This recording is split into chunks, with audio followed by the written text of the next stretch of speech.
अस्सलाम वालेकुम। आप लोग आ गए हैं सारे?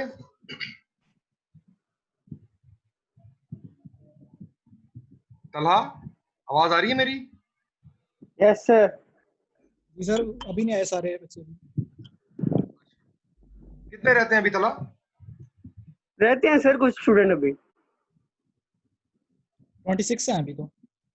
चलो हम स्टार्ट करते हैं, वो खुद ही ज्वाइन कर लेंगे फिर, ठीक है? ठीक है सर। चलें ठीक है। अच्छा, मैं कंटिन्यू करूंगा फिर अभी जितनी देर तक मैं कंटिन्यू करता हूँ उसके बीच में फिर मैं आपको खुद ही कह दूंगा कि आफ्टर 10 मिनट्स के भाई आप क्वेश्चंस कर लें, तो आप अपने क्वेश्चंस लिख लें, ठीक है?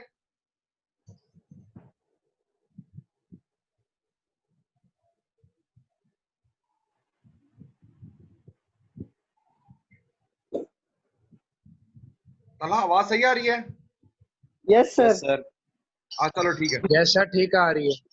चलो चलो चलो ठीक है ठीक है। चलो ठीक है, फिर स्टार्ट करते हैं। अच्छा, अब हमने ना लास्ट जो हमारा वीकेंड था और जो वीक था, हमने उसके अंदर हमने डिस्कस की थी चीजें अबाउट द मैकेनिकल वाइब्रेशन, जिसमें बहुत सारी बेसिक्स थी। इसमें मैंने आपको बताया था कि what is deterministic approach, what is random approach, और उसके बाद डिग्रीज ऑफ फ्रीडम के बारे में डिस्कस किया था।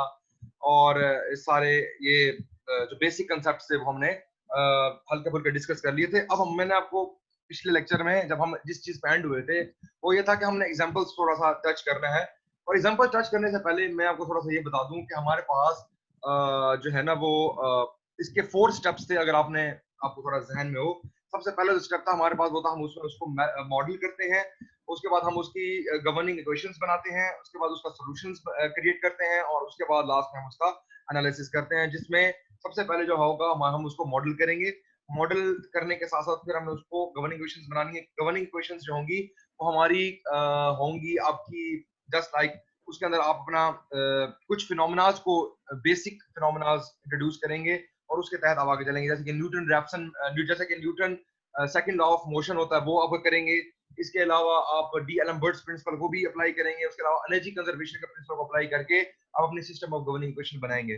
डिपेंड करता है आया वो स्टैटिक हो या डायनामिक हो, ठीक है? तो उसके मुताबिक हम उसको देखेंगे। और जो हमारे पास नेक्स्ट होगा, जब सॉल्यूशंस लेंगे तो सॉल्यूशन हमारे पास डिफरेंट काइंड ऑफ सॉल्यूशंस हमारे पास जनरेट हो रहे होंगे। हम उसको सॉल्व करेंगे through the concept of ordinary differential equations, through the concept of partial differential equations. और इसके साथ साथ हम इंशाल्लाह इसको जो है ना वो डिस्कस करेंगे with the help of Laplace transform और ये सारी चीजें, ठीक है? तो सबसे पहले आज एक एग्जांपल लेते हैं, थोड़ा सा जरा आइडिया हो जाएगा आप लोगों को भी जितने हद तक। फिर उसके बाद इंशाल्लाह जब क्लास होगी तो हम इसको दोबारा भी डिटेल से डिस्कस कर लेंगे। तो अभी जो है मेरे पास सबसे पहली जो है एग्जांपल, हमारे पास सबसे पहली एग्जांपल जो है वो एक मिनट, मैं यहाँ से इसको क्लिक करता हूँ। ये आपको सबको विजुअल होगा। मैथमेटिकल मॉडलिंग सबसे पहला स्टेप जो है वो हम आज इसके बारे में डिस्कस करेंगे with the help of some examples, ताकि हमें जो है ना वो आइडिया हो जाए कि भाई how exactly this thing will work, ठीक है? अच्छा, ये हमारे पास एक सिंपल सा फिनोमेना है।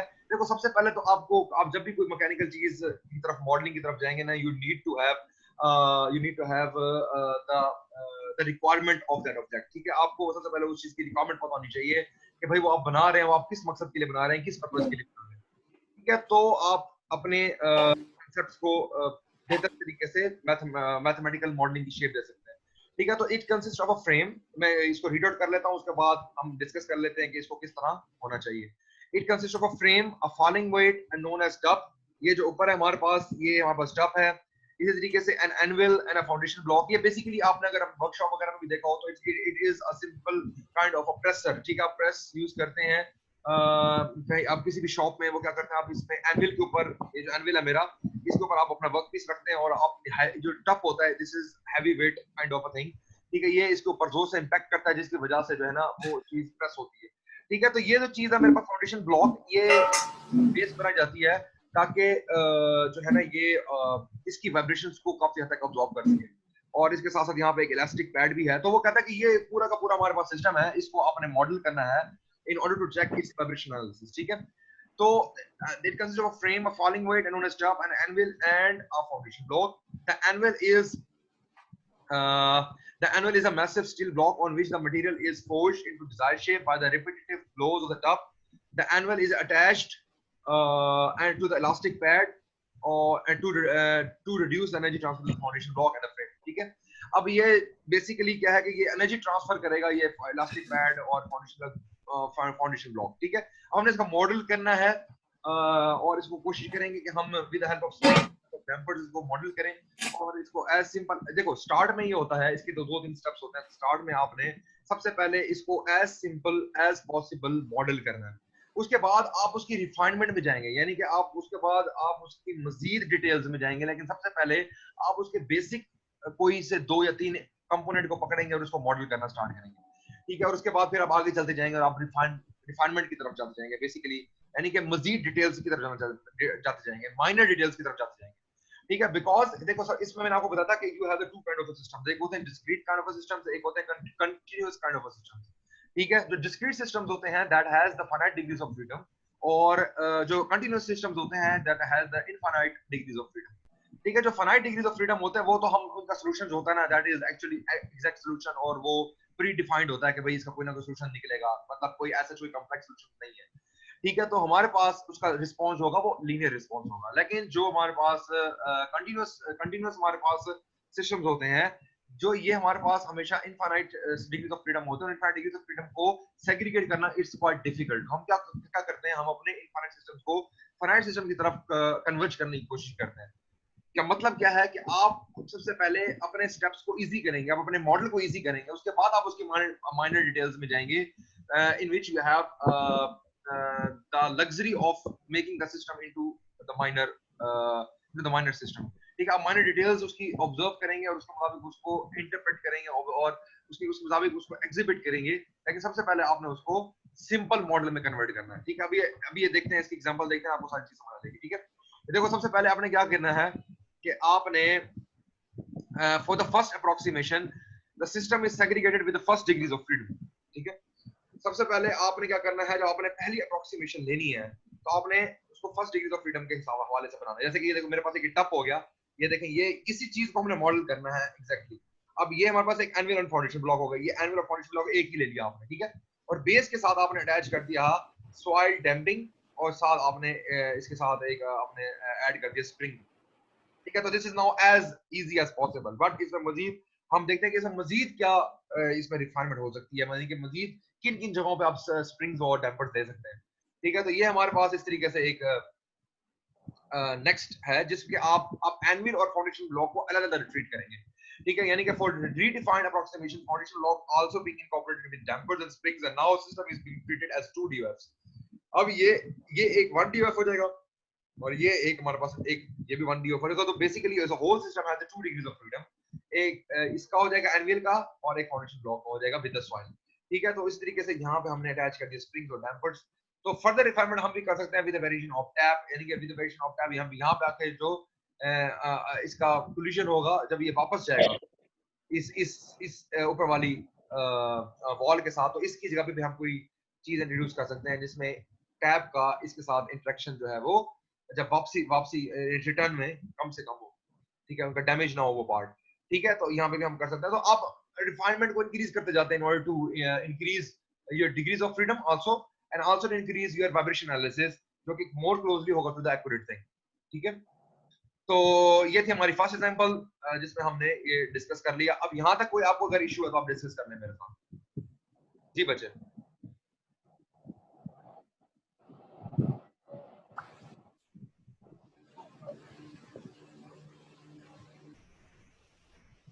नहीं है, आगे चलें। ऑल ओके सर, आगे प्रोसीड करें। चलें, ठीक है। अच्छा, इसमें हमारे पास सेकंड एग्जांपल है एक बाइक की, जो हमने उसको भी जब हमने अपनी लास्ट क्लास में आखिर में हम डिस्कस कर रहे थे, तो हमारे पास एक और एग्जांपल है। इसमें भी हम देखते हैं कि हम किस हद तक इसको अप्रोच कर सकते हैं, इसके हम स्प्रिंग्स को डैम्पर्स को मॉडल आउट कर सकते हैं, ठीक है।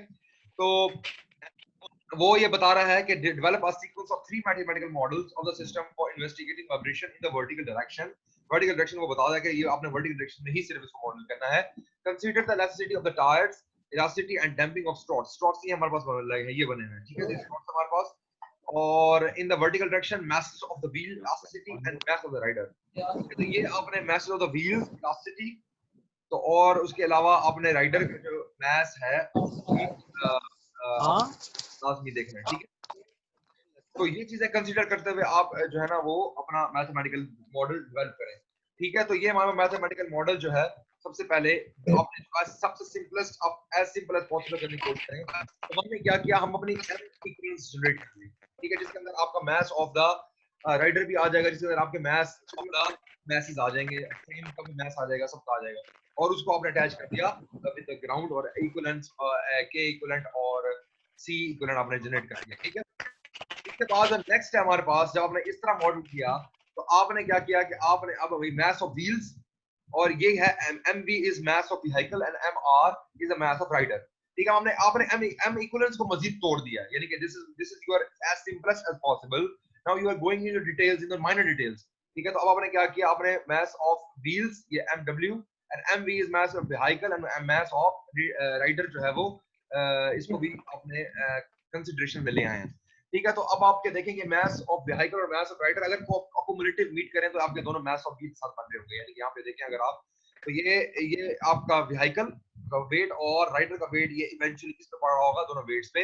तो ये हमने ये दूसरी चीज इस तरह क्रिएट कर ली। थर्ड चीज जो है हमारे पास, जब इसको मजीद रिफाइन किया गया तो because this is now a plus sign और ये प्लस साइन को मजीद हम खोल सकते हैं, हमारे पास यू हैव द कैपेबिलिटी। तो आपने क्या किया, राइडर को भी अलग बना दिया।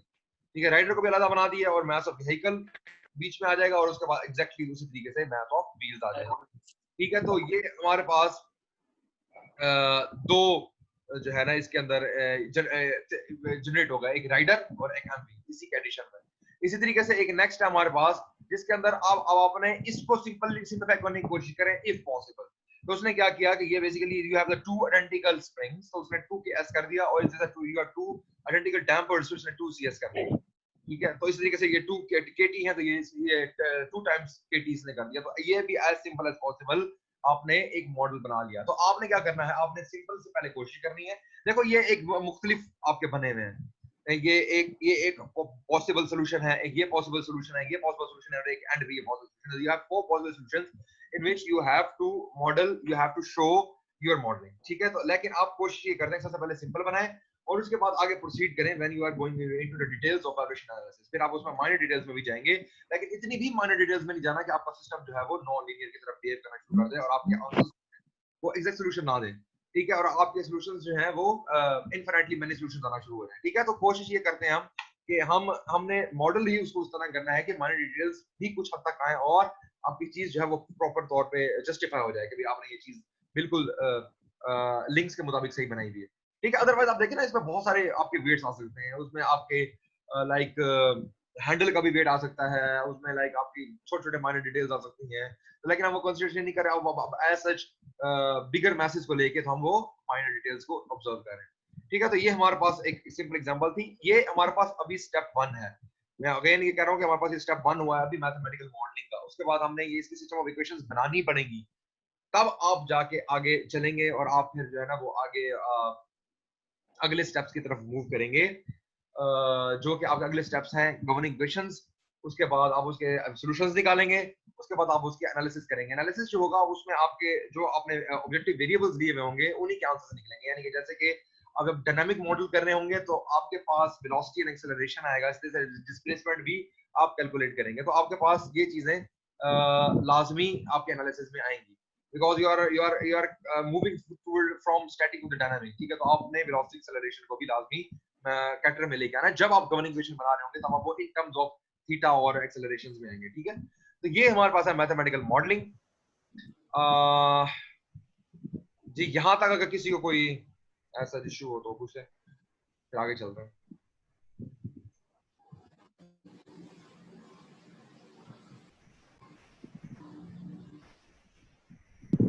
सर जो थर्ड वन है, जी जो थर्ड तस्वीर आपने शो करवाई हुई है, जी जी जी जी इसमें एमआर पर अलग है, फिर एमवी अलग है, उसको जब आगे फोर्स पे लेके गए हैं, जी जी तो जैसे थर्ड में एमआर और एमवी के दरमियान एक स्प्रिंग और डैम्पर था, बिल्कुल। वो फोर्स में क्यों नहीं है? हाँ एग्जैक्टली। अच्छा देखो नीचे वाले तो दोनों आइडेंटिकल थे। हाँ बिल्कुल सही है। देखो यहाँ पे एम बी जो है वो एम आर के साथ इसी, ये जो फोर्थ आप देख रहे हैं ना, फोर्थ और सेकंड का ऊपर वाला जो टॉप है वो आइडेंटिकल है, देख रहे हो? यानी कि ये जो एक तो ये वाला यानी कि फोर्थ वन फोर्थ वन यानी कि जिसमें दो एडिशन हुए हैं, M B plus M R, ये ऊपर वाला और ये वाला दोनों सेम है, ठीक है। तो ये ठीक सर। यानी कि ये खोल के दोबारा उसमें कन्वर्ट कर दिया उसने, यानी कि एक दफा खोला है और फिर कन्वर्ट कर दिया। जरूरी नहीं है ये चारों के चारों जस्टिफाइड है, ऐसा नहीं है कि ये फोर्थ वन सही है या थर्ड वन सही है, ये चारों के सही चारों सही ही जस्टिफाइड है, ऐसी बात नहीं है कि कोई गलत है। ठीक है लेकिन सर। एक डिफरेंट अप्रोच बनाई हुई है in order to get into the minor details और in order to get the exact simplest as possible. Understood sir, thank ठीक यू। हो गया, ये चारों के चारों ही ठीक है, ऐसी कोई बात नहीं है। सिर्फ क्या किया उसने ओके एमवी सर, को पहले खोल दिया, उसके बाद दोबारा उसी तरीके से एमवी प्लस एमआर कर दिया। ठीक हो गया सर, ठीक हो गया, हाँ। थैंक और यू। कोई क्वेश्चन, फिर आगे चलते हैं इंशाल्लाह। ये कोई मसला नहीं है, हम ये दोबारा क्लास में भी डिस्कस कर लेंगे, कोई टेंशन की बात नहीं है, बस आप एक ओवरव्यू अभी यहाँ पे ले लें फिलहाल। ठीक है सर, थैंक यू। चलें फिर आगे चलते हैं। अच्छा, ये है हमारे पास नेचुरल फ्रीक्वेंसी, ठीक है। नेचुरल फ्रीक्वेंसी मैंने आपको पहले भी डिस्कस किया था कि नेचुरल फ्रीक्वेंसी क्या होती है। Natural frequency is a thing जो जब अगर आप उसको एक दफा फोर्स उसके ऊपर लगा दें, आपने उसको एक दफा अपनी मीन पोजीशन से डिस्टर्ब कर दिया है, then it continues to move then it continues to vibrate in its mean position, तो हम उसको कहते हैं कि a body is experiencing natural frequency, ठीक है। a body having mass and elasticity has the vibration in it, यानी कि आपने उसको एक दफा कर दिया, वो मूव करता रहेगा unless and until you have introduced the damping. Damping is an example of forced vibration, ठीक है। तो हम क्या करेंगे कि हमारी नेचुरल फ्रीक्वेंसी जो है इट कंटिन्यूस, तो हमारे पास नेचुरल फ्रीक्वेंसी किस मोमेंट पे सबसे ज्यादा हेल्पफुल होती है, वो होती है रेजोनेंस के मोमेंट पे। whenever your body experiencing a vibration, उसकी वाइब्रेशन की फ्रीक्वेंसी जो है आपकी नेचुरल फ्रीक्वेंसी के साथ अगर मीट कर गई, दैट मींस रेजोनेंस जनरेट होगी, तो योर मोड या your amplitude of the vibration will get a sudden increase, और उसकी वजह से कोई क्रैक होने का सिलसिला जो है ना वो उसमें वो प्रोड्यूस हो सकता है। तो that means natural frequency is very much important in analysis of the vibration, ठीक है। तो आपके पास अ बॉडी हैविंग, देखो कोई भी मास होगा, कोई भी इलास्टिसिटी होगी, वो ऑब्जर्व करेगी vibration, anything which possesses both the things will observe the vibration, ठीक है। तो हमारे पास एक सिंपल एग्जांपल लेता है, वो कहता है कि स्प्रिंग मास सिस्टम है सबसे पहले, और स्प्रिंग मास सिस्टम को सबसे पहले उसने उसको बिल्कुल लेफ्ट साइड पे अगर आप देखें, दिस इज द थिंग जो कि एक स्प्रिंग है, स्प्रिंग के साथ अभी उसने वेट अटैच नहीं किया, तो वो एक्सपीरियंस कर रहा है नथिंग, ठीक है। तो वो के स्प्रिंग उसके साथ अटैच है, और ये जो डॉटेड लाइन आपको नजर आ रही होगी, this dotted line is basically the exact mean position, the static equilibrium position in other words, ठीक है। जिसके अंदर अभी उसने कोई फोर्स भी ऑब्जर्व नहीं की, ठीक है, उसको वो मीन पोजीशन है। तब आपने क्या किया, आपने उसने वेट अटैच कर दिया, और वेट ने एक हल्का सा डिस्प्लेसमेंट जो है वो कवर किया, और उसको हमने कह दिया डेल्टा, ठीक है। This one is delta. मैं बेसिकली करना क्या चाह रहा हूं, मैं बेसिकली नेचुरल फ्रीक्वेंसी को प्रूव करने की कोशिश कर रहा हूं, नेचुरल फ्रीक्वेंसी निकालने की कोशिश कर रहा हूं जेनेरिक वैल्यू, ठीक है। जेनेरिक वैल्यू यानी कि वो एक, देखो जब भी ऑसिलेशंस होंगी then you are considering the spring mass system, ठीक है। तो और जब भी वाइब्रेशन आप कंसीडर करोगे then it is closely observing the simple harmonic motion, ठीक है। तो मैंने आपको बताया था कि वाइब्रेशन और ऑसिलेशंस का बहुत करीबी ताल्लुक है, ठीक है। पेंडुलम, सिंपल पेंडुलम की भी एग्जांपल मैंने आपको, ये जो ऑसिलेशंस हैं that is actually the vibrations, ठीक है। तो हमने मास स्प्रिंग सिस्टम को एग्जामिन करना है, और उसको एग्जामिन करना है with respect to your simple harmonic motion. अभी मैं करके दिखाता हूं, इंशाल्लाह आपको पता चल जाएगा, इट्स लिटिल प्रूफ, ठीक है, आपको आइडिया हो जाएगा क्या है, ठीक है। तो हमारे पास दूसरी जो पोजीशन है that is actually your spring when it is experiencing a weight W is equal to mg।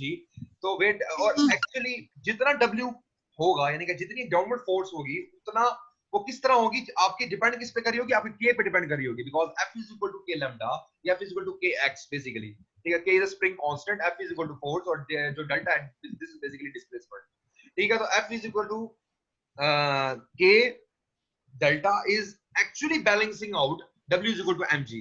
तो हम कह सकते हैं कि in your second diagram it is actually balancing out the spring stiffness, ठीक है, W जो होगा। तो इसी तरीके से जो थर्ड है, थर्ड पे आपने क्या किया, हल्का सा उसको फोर्स लगाया, तो उसकी वजह से उसकी मोशन हुई, और वो simply x in after delta it is experiencing certain x in negative y direction, ठीक है। This is negative y direction x में जाएगा, और बिकॉज़ नीचे हम नेगेटिव y ले रहे होते हैं, और वो उतना होगा जितना हमारे पास k है। तो अब हमारे पास देखो, अब ये जो चीज है ना, दिस थिंग इज बेसिकली हमने इसको मॉडल कर लिया एक स्प्रिंग सिस्टम को, मैथ स्प्रिंग सिस्टम को, तो आपने स्टेप 1 को बेसिकली अप्रोच कर लिया। अब हमने क्या करना है, you are now getting into the details of establishing the governing equations. Governing equations को डेवलप करना पड़ेगा। तो आपके फ्री बॉडी डायग्राम पहले आपने देख लिया, बन जाएगा, यानी कि w is equal to mg होगा, एक m होगा और वो एक्सपीरियंसिंग कर रहा होगा m x double dot is basically acceleration, ठीक है। यानी कि अगर आप x लें तो this is displacement, x dot ऊपर होगा तो that means this is velocity, x double dot that is basically acceleration, ठीक है। बिकॉज हमने इसको नोटेशन में शो करते हैं इंटीग्रल्स में जब आप कैलकुलस डिफरेंशियल इक्वेशंस पढ़ते होंगे, ठीक है। इसी तरीके से जो ये है कि x प्लस डेल्टा हो जाएगा, यानी कि ये x this thing plus delta this thing, basically वो आपकी स्टिफनेस बन जाएगी कि x प्लस डेल्टा, ठीक है। तो ये दोनों चीजें होंगी, ये basically it will balancing out w/mg, ये फ्री बॉडी डायग्राम इसकी बन जाएगी। अब ये चीज मेरे बन गई है, तो आई हैव, मैंने आपको बताया था कि जब आप गवर्निंग इक्वेशंस डेवलप करने लगेंगे, आई हैव 3 to 4 फिनोमेना होंगे जिसको आपने इस्तेमाल करके तो आपने वो गवर्निंग इक्वेशंस बनानी है। जैसे कि मेरे पास है न्यूटन सेकंड ऑफ मोशन, इसके अलावा आपने इक्विलिब्रियम इक्वेशंस को आप डील करेंगे, और इक्विलिब्रियम इक्वेशन के बाद आप उसको जो है ना वो बनाएंगे कि वो किस तरह प्लस माइनस हो रहे हैं और वो इक्विलिब्रियम पोजीशन में आ रहे हैं। इसके बाद आप डी एल्बर्ट्स प्रिंसिपल, वो मैं अभी इंशाल्लाह देखता हूं कि मैं अभी आपको इधर पढ़ा दूंगा, वो लेक्चर में पढ़ा दूं। डी एल्बर्ट्स प्रिंसिपल को भी मैं इंशाल्लाह आपको एक्सप्लेन कर दूंगा कि वो क्या होता है। अगर आपने पढ़ा हुआ है तो इट्स वेल एंड गुड, लेकिन हम वो दोबारा एक्सप्लेन कर देंगे। इस तरीके से law of conservation of energy जो है उसको भी हम as a basic ingredient of establishing governing equation use करते हैं, ठीक है। तो इसी तरह मेरे पास इक्वेशन ऑफ मोशन है, इसके अंदर इक्वेशन ऑफ मोशन को यूज करते हुए मैं अपनी कुछ इक्वेशंस निकालूंगा। वो ये होंगे कि mx double dot plus, because this is in the positive y direction, this is in the negative y direction, तो mx double dot plus kx plus delta ये आ जाएगा, basically both are the forces minus w because it is in the negative y direction is equal to 0, ठीक है। आपने ये equilibrium condition एक बना दी। इसी तरीके से एक ये मेरे पास अब क्या होगा कि आगे ये के लैम्डा हो जाएगा, के लैम्डा और w इधर देखो इस सेकंड केस में हमारे पास है, अब ये दोनों कैंसिल आउट हो जाएंगे, हमारे पास mx double dot plus k x equal to 0 बन जाएगा। इसी तरीके से आपने m को डिवाइड कर दिया दोनों साइड्स पे, ठीक है, to get any useful information from this equation, तो आप क्या करेंगे, x double dot plus k over m x is equal to 0 आ जाएगा, ठीक है।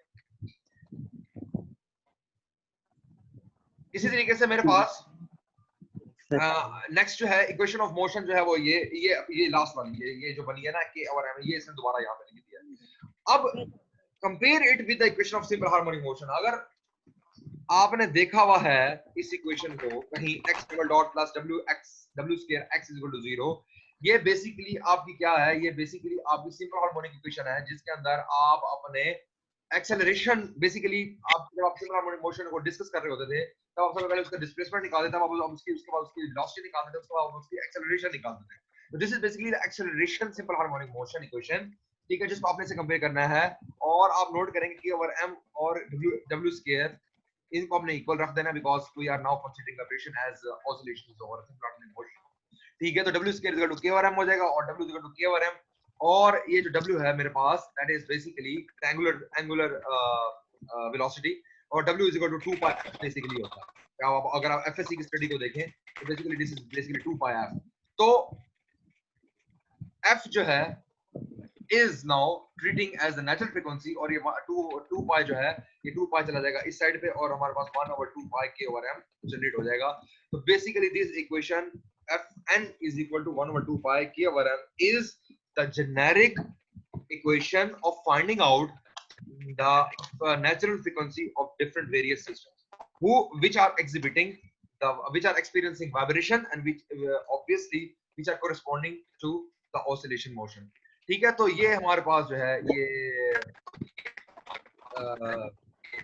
हमारे पास नेचुरल फ्रीक्वेंसी जो है वो निकल आई है, ठीक है। अब इसी नेचुरल फ्रीक्वेंसी को हम यूज करेंगे in finding out the responses of the systems. जब पहले क्योंकि हम नेचुरल फ्रीक्वेंसी निकालेंगे उसके बाद हमें पता चलेगा कि एक्चुअली हमारा वाइब्रेशन रिस्पांस जो है वो इसके पास पहुंच रहा है कि नहीं पहुंच रहा है, फिर उसके मुताबिक हम उसकी जो है ना वो चीजें और उसकी सेफ्टी मेजर्स देखेंगे, ठीक है, और इक्वेशन को बाकी चीजों को गवर्न करेंगे। तो ये जो x के ये आप देख लीजिएगा, ये आपकी पुरानी एफएससी की बुक में होगा, नहीं अदरवाइज तो मैं इंशाल्लाह क्लास में आके इसको भी दोबारा बना दूंगा, ये हम इसको प्रूव कर लेंगे थोड़ा सा कि भाई कैसे आता है, और फिर इंशाल्लाह आपको इसकी भी समझ आ जाएगी कि ये कैसे जनरेट हुआ है। Up till now because I don't have this such kind of availability of a white board. तो अभी फॉर द टाइम बीइंग हम इसको यहीं पे स्टॉप करेंगे लेक्चर को। इंशाल्लाह वी विल इंशाल्लाह see the this thing x double dot plus w square x is equal to 0, इसको भी प्रूव करेंगे। और एक डीएलएम्बर्ट्स प्रिंसिपल रह गया हमारा, उसको भी हम इंशाल्लाह डिस्कस करेंगे। और मैं आपको सारी डिटेल्स में इसके मुताबिक देख लूंगा, आपको बता दूंगा क्लास के अंदर। अगर अप टिल नाउ आपके जहन में कोई एम्बिग्यूटी है तो आप डिस्कस करें।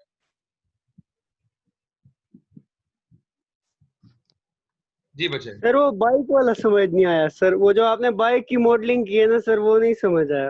अच्छा, बाइक की मॉडलिंग पे चलते हैं दोबारा। ठीक हो गया जी, ठीक हो गया। बाइक मॉडलिंग ये देखें। अच्छा, इसमें आपको क्या चीज समझ नहीं, स्टार्ट करते हैं ना। आप मुझे बताएं आपको कौन सा point exactly to the point कौन समझ नहीं आया, या शुरू से समझ सर नहीं ये सर आपने बताया था ना कि जो ये फोर्थ वाली और मतलब सेकंड वाली पिक्चर सेम है और सब ठीक है, आई? इनकी सर मॉडलिंग समझ नहीं आई।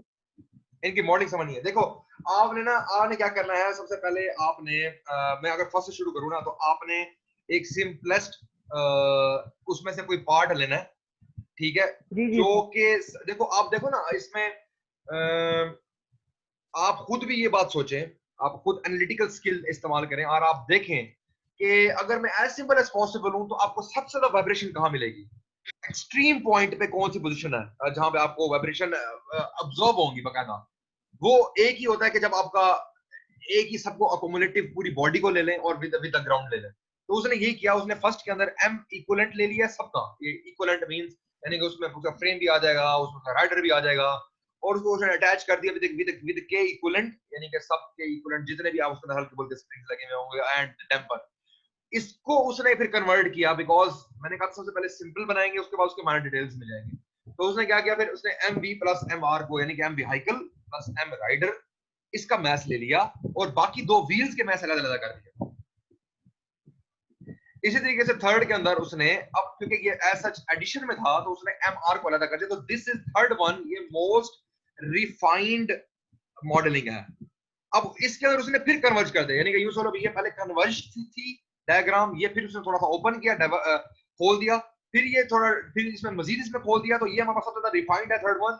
और जो ये है हमारे पास, ये जो है हमारे पास, ये फिर कन्वर्ज कर दी हमने इस थर्ड वाले को।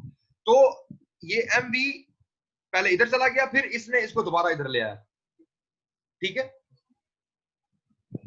तो इसके अंदर आप ना देखें, आप जो भी कोई अगर आइडेंटिकल पार्ट्स हो रहे हो ना, तो आप उसको दोबारा ऐड कर सकते हैं, और इवन आइडेंटिकल ना भी हो तब आप उसको ऐड कर सकते हैं।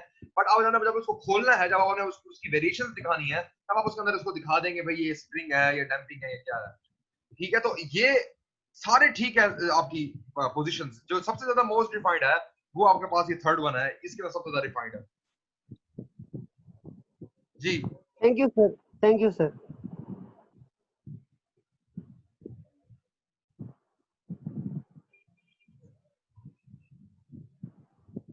चले ठीक है, फिर इंशाल्लाह कल जब भी लेक्चर होगा अपना, फिर हम इन चीजों को मजीद डिटेल में देख लेंगे, ठीक है। तो आप लोग भी क्वेश्चंस वगैरह हो तो वो देख लीजिएगा, आप रीड आउट करें बुक से, उधर से भी देख लें। तो फिर इंशाल्लाह जो है हम जब क्लास होगी तो उसको दोबारा डिस्कस करेंगे, इंशाल्लाह को दोबारा डिस्कस करेंगे, ताकि आपको मजीद अच्छे तरीके से पता चल जाए। और इंशाल्लाह जो है ना, इसमें दो चीजें नहीं मजीद करनी है, x double dot plus W square, वो आपको मैं इंशाल्लाह करा दूंगा, उसमें वो कैसे जनरेट हुआ है। तो अब वैसे तो एफएससी की बुक में होगा, लेकिन इंशाल्लाह चलो दोबारा कर देंगे, ठीक है। जब बोर्ड होगा मेरे पास तो इंशाल्लाह वहां पे मैं करके दिखा दूंगा। और बाकी इंशाल्लाह डी एलम्बर्ट्स प्रिंसिपल को भी दोबारा देखते हैं कि वो क्या है, वो एक्चुअली क्या है, प्रिंसिपल ऑफ फीचर वर्क क्या होता है, ठीक है। तो अप टिल नाउ, ठीक है, टेक केयर, अल्लाह हाफिज़। Okay, so, हाँ,